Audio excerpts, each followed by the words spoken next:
What up, this is Rama Screen covering movies, TV, and entertainment, and here's my review of Netflix's new documentary, Blood Brothers, Malcolm X and Muhammad Ali. Hey, before you watch my review, please subscribe to my channel, press that like button and ring that bell so you can get notified whenever I post new videos. And if you would like to help support this channel, please do so at patreon.com/ramascreen. That's patreon.com/ramascreen. Let's rock this. I know that for us movie fans everywhere, there is always the option of Michael Mann's 2001 film Ali and Spike Lee's 1992 film Malcolm X. You can have the option of watching either of those if you want to familiarize yourself with the history of those two specific icons. But what this docu does is not only tell you their respective backgrounds and rise to prominence, but also the intersection at which they cross paths and what that means for the movement. Blood Brothers is informative,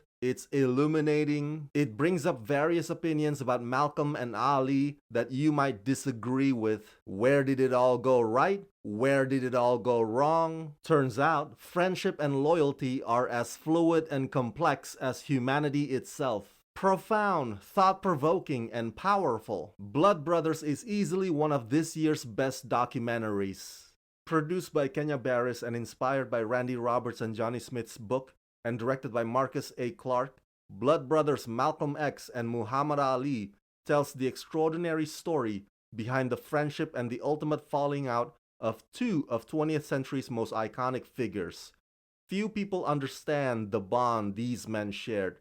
This new feature-length documentary offers a fresh perspective by using insider voices and never-before-seen footage to chart this most complex of friendship, tracing the near simultaneous and symbiotic rise of the charismatic and outspoken Olympic champion who charmed the nation and the ex-con turned intellectual revolutionary who railed against oppression. The third character in this docu is basically the Nation of Islam, which to be honest I had little knowledge of prior to watching Blood Brothers. I had heard about them over the years, obviously through history books, but not to the extent that this docu covers. And it's clear that this organization or this institution that becomes the common ground shared by Malcolm and Ali. I mean, just like any other organization or any other institution, they too have political leanings. They too have cult of personality, and they too have power struggle. So they can act like they're all high and mighty and so above it. But the reality is when disagreements happen,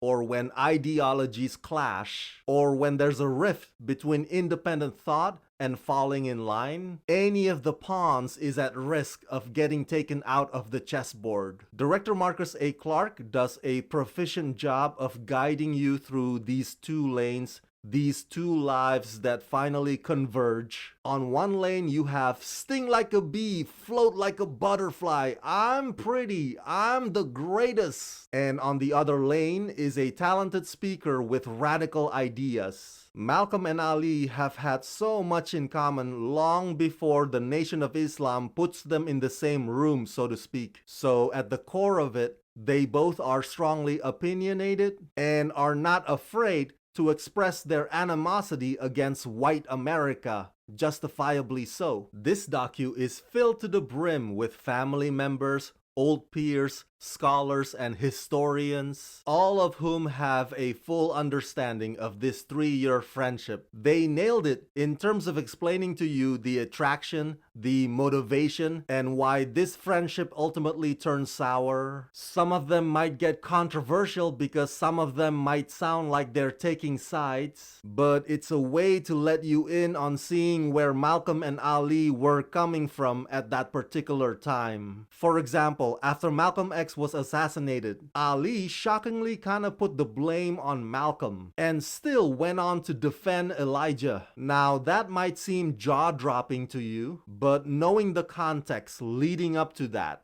you can sense that Ali's stance may have come from a place of hurt and anger and anguish. So featuring these talking heads actually helps in putting this one-of-a-kind friendship in perspective. So overall, this is a staggering documentary I highly recommend it, and you'll never see these two icons the same way ever again.